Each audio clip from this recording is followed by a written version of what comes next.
Part 1. The Last Normal Dinner. You ever notice how peace sometimes feels like the calm before a trap? I learned that the hard way. My name is Caroline Whitfield, and if you stick with me for the next few minutes, you'll understand how one quiet Friday dinner became the final real conversation I ever had with my husband. The dining room glowed amber that night. Soft jazz drifted through the house like smoke from a saxophone. We were celebrating. Daniel had just closed an $8 million logistics contract, the final piece of the $25 million company he'd built from nothing. He always called it his last mountain to climb, and that night, it felt like we'd finally reached the summit. We laughed through dinner, teasing each other the way only 20-some years of marriage allows. No board calls, no spreadsheets, just us. After dessert, Daniel loosened his tie and gave me that quiet smile, the one that always meant something was coming. "Caroline," he said, "I need you to move everything into your name. All of it. All of it. The company accounts too. Every account. Every property. Just to be safe." The way he said it, calm, almost rehearsed, made the air in the room shift. I laughed it off, told him he sounded like a doomsday prepper. He just took my hand and said it wasn't panic, it was protection. Something was shifting at work, and he trusted me to keep things steady if anything ever happened. There was that word, if. He'd been careful ever since a mild stroke 5 years earlier, so I didn't push. I agreed, and he made me promise we wouldn't talk business again that night. We danced barefoot in the kitchen like we were 20 years younger, and for one suspended moment, it felt like nothing in the world could touch us. Later, washing dishes, I caught him watching me, the kind of look that feels like someone trying to memorize your face. "What?" I laughed. "Nothing," he said. "You've always been the safe one." The next morning, I made every transfer exactly as he'd asked, signed, confirmed, fully legal. I sent him a photo of the receipt with a heart emoji. He wrote back, "Perfect, see you tonight." That was Sunday morning. By Sunday night, my phone was ringing, and the voice on the other end would change everything. If you've ever had a day that started in laughter and ended in silence, stay with me, because what happened in the 48 hours after that dinner is something I never saw coming. Part 2. A warning no one wanted to hear. The morning after that dinner felt deceptively ordinary. Sunlight poured across our kitchen counters, bouncing off the wine glasses we hadn't cleared from the night before. Nothing in that golden, quiet morning suggested a clock had already started counting down. Daniel left earlier than usual that Saturday, coffee in one hand, keys in the other. He kissed my forehead and told me to rest. I teased him, said he always claimed he'd be home before dark, and never was. He grinned and swore this time would be different. It wasn't. I spent the day on errands and laundry, half listening to the news. In the afternoon, our housekeeper Tilda stopped by with the dry cleaning. She lingered at the door longer than usual, something clearly bothering her. "Ma'am," she said carefully, "I dropped off some ledgers at the office this morning. Mr. Whitfield was on the phone. He sounded upset." "Upset about what?" She hesitated. I didn't mean to overhear, but I heard him say, "You're not ready for that, Miles." Then the door shut. Miles, our son. I brushed it off as a normal father-son disagreement. They worked together after all, and friction wasn't unusual. But something about how Tilda said it, worry, not gossip, stuck with me longer than I wanted to admit. I told her I'd talk to Daniel. I didn't. That evening I set the table for two anyway, lit the candle he liked, and texted him a photo of his empty plate. "I'm eating your share." He replied with a simple line, "Still at the office, save me some pie." It was such a small, ordinary message. I'd end up rereading it 100 times in the days that followed, like it held some answer I couldn't find anywhere else.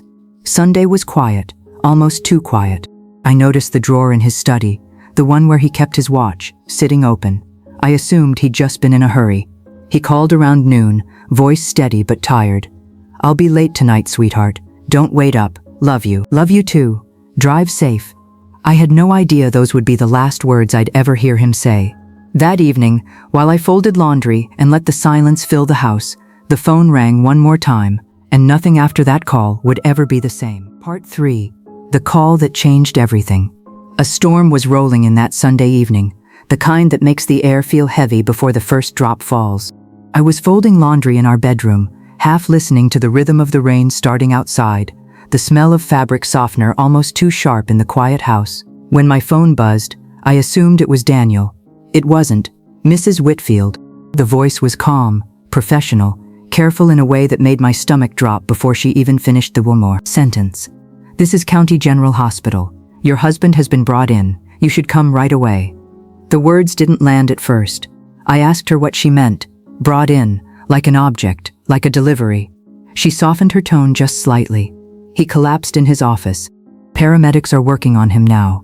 Something inside me gave way, like a floor splitting open. I don't remember hanging up.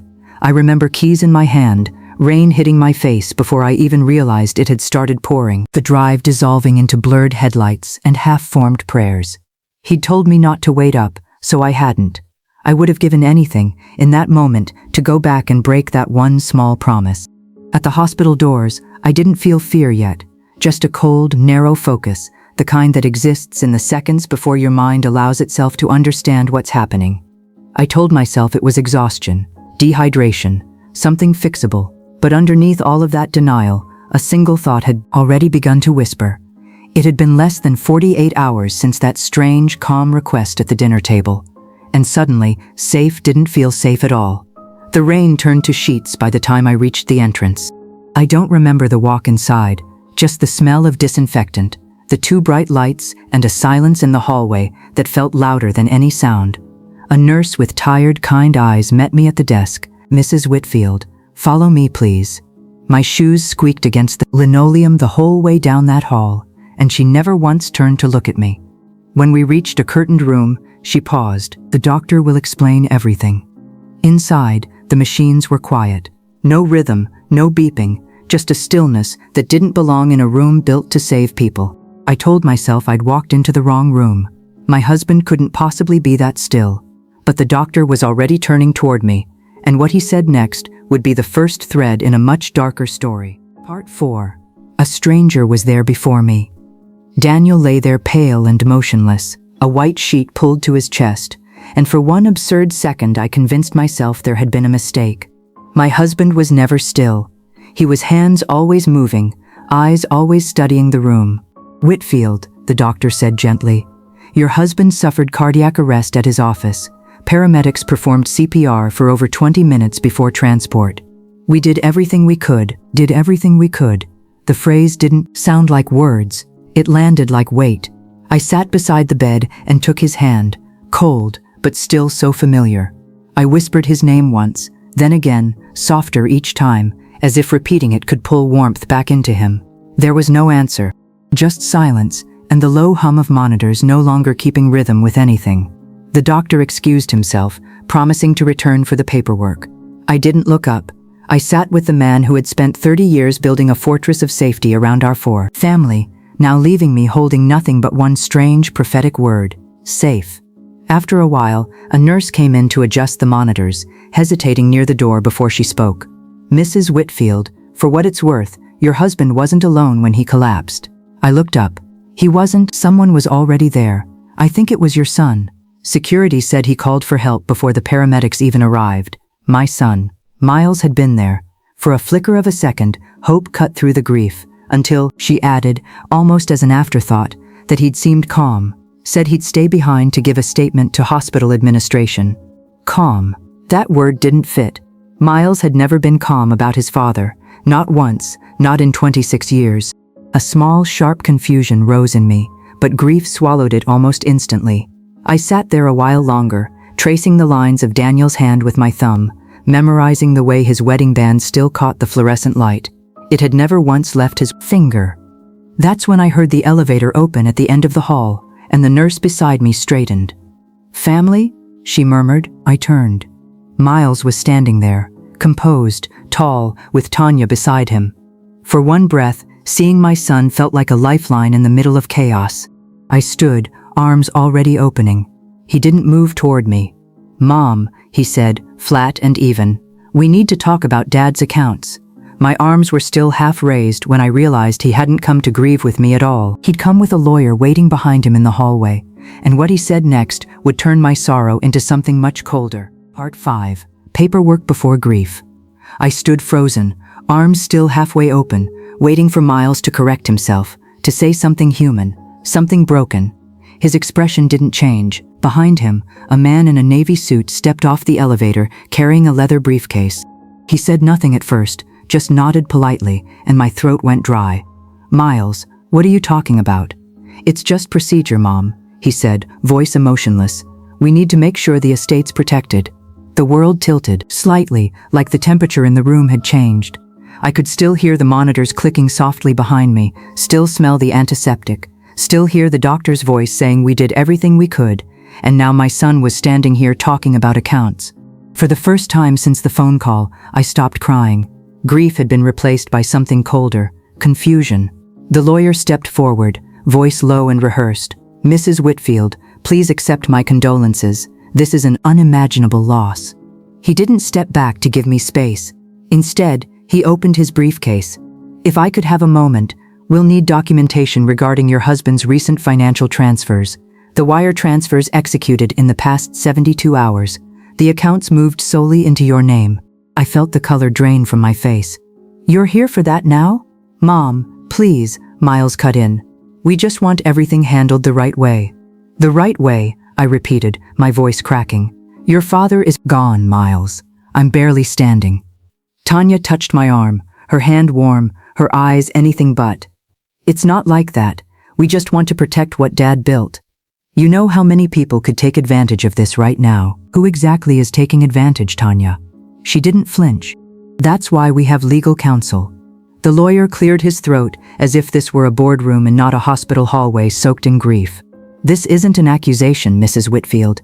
We simply need verification of the transfers. Standard procedure." I couldn't process half of what he was saying. My body stood in that hospital corridor, but my mind was still at our dining table 2 nights earlier, hearing Daniel's voice, just to be safe. He took my silence as agreement and slid a folder across the counter toward me. Bold letters across the top read, "Temporary injunction petition." For a second, I couldn't breathe. This wasn't a misunderstanding. It was a performance, and I was the only person in that hallway who hadn't rehearsed my lines. I looked at my son and realized I no longer recognized him. And 3 days later, at his father's funeral, I would overhear something that confirmed exactly how far that performance went. Part 6. Whispers at the burial. Grief is the only silence people seem to notice. Every voice at Daniel's burial sounded careful, measured, as if afraid to disturb it. The lawn was trimmed to perfection, the flowers exactly the kind he loved, a private, expensive farewell that money could arrange but never soften. Miles handled every detail without once looking at me. He stood beside Tanya, posture rigid, suit flawless. People whispered about how strong he was being for his mother. They didn't see the wall that had gone up between us since that hospital hallway. I didn't cry during the service. Not because I didn't want to, because the grief had already curdled into confusion. How does a quiet anniversary dinner turn into a funeral in 2 days? At the reception, the estate's grand hall felt foreign, every chandelier gleaming, every tray refilled with precision, every conversation hushing as I walked past. Miles greeted guests, thanking everyone for coming, assuring them the family was fine. Tanya stood at his side, touching his shoulder at exactly the right moments. I tried to catch his eyes once. He looked through me like I was part of the furniture. That was the first time I truly understood. My son wasn't grieving. He was performing. I escaped to the side veranda for air, the wind through the trees more honest than anything echoing through that hall. That's when I overheard it, a voice just around the corner, careless and clear. They argued again that night. A woman whispered about ownership. He wanted to take over, but Mr. Whitfield said no. It was Tanya's cousin, the kind of person who mistakes gossip for connection. Another woman shushed her too late. Argued again that night. I gripped the railing. Daniel and Miles had argued before, sure, but lately it had grown sharper, always behind closed doors, always smoothing into just business the moment I walked in. I turned back toward the hall and watched them both, Tanya laughing with executives, rehearsed and poised, Miles pouring a drink, nodding along to conversation as if nothing in his world had shifted. Something in my chest did shift, watching them. It wasn't grief I was seeing in their faces anymore. It was calculation. Later, alone by the dying fire, I heard slow, deliberate footsteps. I turned to find a familiar face in the doorway. Gerald Voss, Daniel's personal attorney, hat in hand, expression unreadable. "Mrs. Whitfield," he said quietly, "I need a moment of your time, privately if possible." My heart, for the first time all day, didn't ache. It raced. What Gerald Voss was about to tell me would turn every quiet suspicion I'd been carrying into something far more deliberate and far more dangerous. Part 7. The Sealed Envelope. The house felt too quiet after the burial, not peaceful, just alert, like it was waiting for me to hear something I didn't want to. When Gerald Voss appeared at my door that Monday morning, damp coat, hat tucked under his arm, I led him straight into Daniel's study. It still smelled like him, cedar, leather, the faint trace of his cologne. His reading glasses still sat where he'd left them Friday night. "Your husband trusted me with many things," Voss said, settling across from me. "But he trusted you most. That's why he asked me to come today." "Come for what?" He chose his words carefully. There were discrepancies in the company's internal accounts, significant ones. Daniel believed funds were being redirected from the main logistics division into small shell vendors, quietly, systematically. Redirected by whom? His eyes held mine, cautious but steady. "He believed your son might be involved." The words didn't connect at first. I waited for a correction for him to say someone else, anyone else. "Miles may have made mistakes," I whispered, "but he wouldn't steal from his own father." "Daniel hoped he was wrong too," Voss said gently, "but he found forged authorizations under Miles's executive code and transfers disguised as consulting fees. That's why he took precautions." "The transfer," I said slowly, "to my account." "Exactly. It wasn't paranoia, it was protection. He wanted the fortune secured where it couldn't vanish if an investigation ever reached the board." My pulse climbed into my throat. I thought of that dinner, the way his voice had softened, the strange weight behind just to be safe. Voss reached into his briefcase and produced a long, sealed, slightly yellowed envelope. "He left this for you, told me to deliver it only after he was gone." His exact words, "She'll know when to open it." My hands trembled as I took it. Across the front, in Daniel's handwriting, "For Caroline, only if I'm gone." I broke the seal and unfolded a single page, his handwriting steady and deliberate. "Caroline, if you're reading this, the quiet I feared has arrived. I saw too much and said too little. I trusted where I shouldn't have, and now I need you to protect what we built. Don't let them rewrite the books. You were always the safe one. D." I read it 3 times until the words blurred. Voss watched me quietly. "He wasn't hiding from you. He was trying to give you control before someone else took it. He thought Miles would betray him. He hoped he wouldn't," Voss said. "But hope doesn't close ledgers." I folded the letter back into its envelope, and something old and frightened inside me went very still. Whatever Daniel had tried to prevent had already begun, and by the next morning, the banks would prove just how far it had already gone. Part 8. Frozen accounts, open warfare. Grief has no timeline. Banks do. By Tuesday morning, my phone wouldn't stop ringing. Unfamiliar numbers, polite voices, unfamiliar legal terms, judicial hold, temporary injunction, probate inquiry. Each phrase felt like a stranger walking into my house and rearranging the furniture without asking. The third call, from our private banker, ended any illusion that this was confusion rather than strategy. "Mrs. Whitfield," she said carefully, "a court order was filed yesterday. It places a temporary freeze on all joint and corporate accounts pending review." "Review of what?" "Your son, Mr. Miles Whitfield, submitted a claim requesting fiduciary oversight. Until it's clarified, we can't authorize withdrawals or transfers beyond minimal personal expenses." My hand went cold around the phone. "He filed this less than 12 hours after the death certificate was logged, ma'am." 12 hours. He hadn't even let the ink dry. Voss arrived within the hour, coat still damp, no patience for pleasantries. "Miles's attorney is framing it as protecting the estate's liquidity," he said, sliding a folder onto the desk. "Clever. It reads as responsible stewardship, not aggression. He's freezing me out." "Essentially, yes. The accounts stay frozen until we prove Daniel's transfers were legitimate and voluntary. We can prove that. Everything was signed, time-stamped, notarized. Legality isn't the only weapon, Pamela. Sorry, Caroline." He caught himself.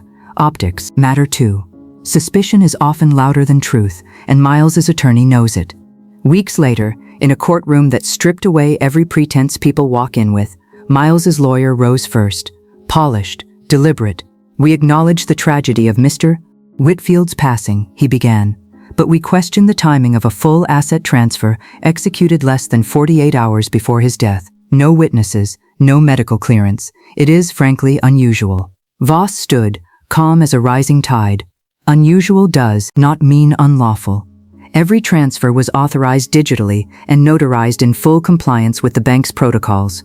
Every timestamp matches his location data. The lawyer pressed on, suggesting coercion, suggesting grief or guilt could cloud judgment.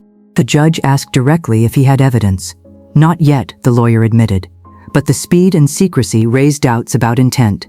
When my turn came, I stood and said simply, my husband's intent wasn't control, it was protection. He found money being rerouted under false names, and he asked me to keep everything safe. Those were his exact words. I did exactly that. The judge reserved judgment pending a full review of the bank logs. As the courtroom emptied for recess, Voss's phone buzzed once. He read the message, and his expression changed in a way I hadn't seen before, because the truth was no longer sitting in a vault. It was sitting on security cameras at Daniel's office. Part 9. What the cameras saw. The company's headquarters still smelled like Daniel. Coffee, printer ink, a faint trace of cedar polish. Voss had arranged access under the pretense of retrieving personal property. The staff kept a careful, uneasy distance, as if grief might be contagious. Daniel's office sat exactly as he'd left it, papers stacked, pen resting beside a half-empty glass of water, his chair turned toward the window. The building's longtime custodian, an older man named Raphael, lingered in the doorway. Mrs. Whitfield, he said softly, I didn't expect to see you. Were you here that night? He nodded slowly. Around 8:30, I heard voices, loud ones, Mr. Whitfield and Mr. Miles, arguing. I heard your son shout something like, "You're treating me like a child." Then a glass broke. A few minutes later, your husband's door opened and Mr. Miles came out fast, didn't say a word, just stormed toward the elevators. Did anyone else come by that night? Yes, Mrs. Tanya, earlier, around 7:30. Brought a bag of soup for her father-in-law, she said. Stayed maybe 10 minutes, left before Mr. Miles even arrived. Voss stepped forward. Can you show us the access logs? In the cramped security office, a list of time-stamped entries appeared on screen. Raphael pointed. Mrs. Tanya Whitfield, in at 7:34, out at 7:43. His finger slid lower. Mr. Miles Whitfield, first entry 8:19, exit 8:33, then back in, again at 8:48. Back in, I repeated. Second entry, 15 minutes later. No recorded exit. Voss leaned closer, brow furrowed. That means he re-entered the building and stayed until after your husband collapsed. I stared at those small digital numbers, 7:34, 8:19, 8:48, and realized Daniel's last hour had been reduced to a timeline that didn't include me at all. What was he doing back in the building? I whispered. Raphael lowered his voice. I don't know, ma'am, but when the alarm went off, he was the one who ran to the front desk and told us to call 911. Voss straightened. We'll need copies of those logs. I'll print them, Raphael said. But for what it's worth, Mr. Whitfield didn't deserve whatever this is. He was a good man. I swallowed hard. He was. As we left, I looked back once more at that untouched desk, papers perfectly stacked, chair still turned toward the window, and understood that someone had made sure the company would outlive him, just not in the way he'd ever intended. The next stop on Voss's list was a hospital cardiac nurse who'd cared for Daniel for nearly a year, and what she was about to admit would turn suspicion into proof. Part 10. Quiet Justice. The cardiac nurse, Renee Holt, entered the small consultation room with her hands folded and her eyes darting between us, the kind of tired that comes from guilt, not night shifts. Voss slid a copy of a dosage chart across the table. There are two versions of the same record, one revised 2 hours after the original. Why? I made an error, she said. I corrected it. Did the supervising physician ever sign off on that correction? Silence stretched long enough to hear the ceiling light hum. I wasn't told to, she finally admitted. Mrs. Tanya Whitfield called me that night. Said Daniel had seemed dizzy, restless. Asked me to review the chart quietly and adjust any inconsistencies before the doctor noticed. She said she didn't want him embarrassed over a missed pill. Voss produced a payment record. $40,000, routed through a corporate sub-account 3 days before the revision, labeled Consulting Services, recipient, Renee Holt. Her face went pale. I thought it was a bonus. I didn't ask questions. That conversation reopened Daniel's case as an undetermined cause of death. Detectives visited days later. A search of his study turned up a false bottom in his desk drawer. A small glass vial labeled Herbal Rest Formula, a third of it gone.